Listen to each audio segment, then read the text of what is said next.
नमस्कार सर्वांना. कसे आहात सगळे? मस्त ना? तर आज मी दिवसभराचं रुटीन तुमच्याशी शेअर करणार आहे.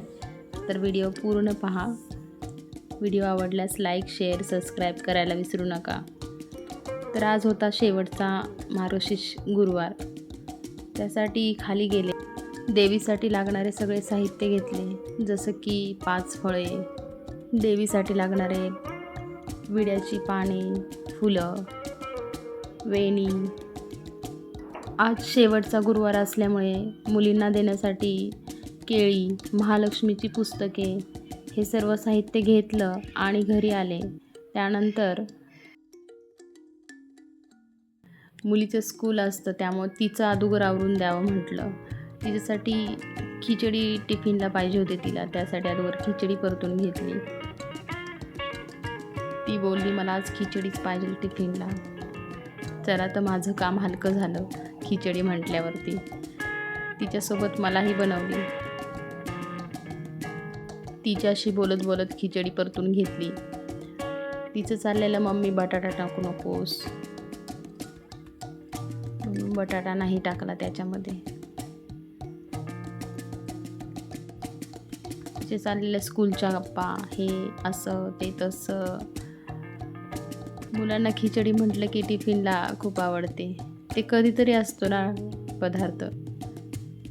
त्यानंतर तिचं आवरून दिलं स्कूलचं. टिफिन भरून घेतला. थोडे चिप्सही टाकले तिच्या टिफिनमध्ये, तिला आवडतात बनाना चिप्स.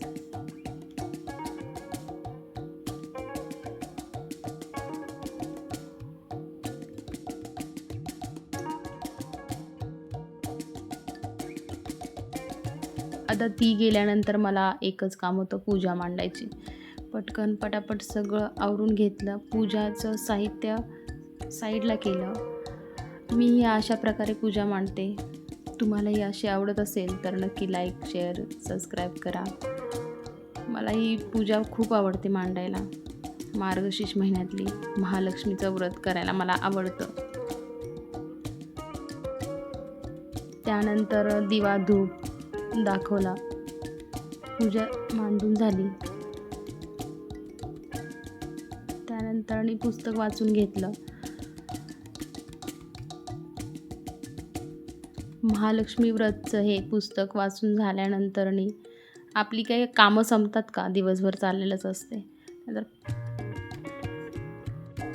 त्यानंतर कपडे सुकत घातले. माझ्याकडे हे असं कपडे वाळत घालायचं आहे बघा, छान आहे, त्यावर कपडे छान सुकतात. त्यानंतर देवीला नैवेद्य दाखवला.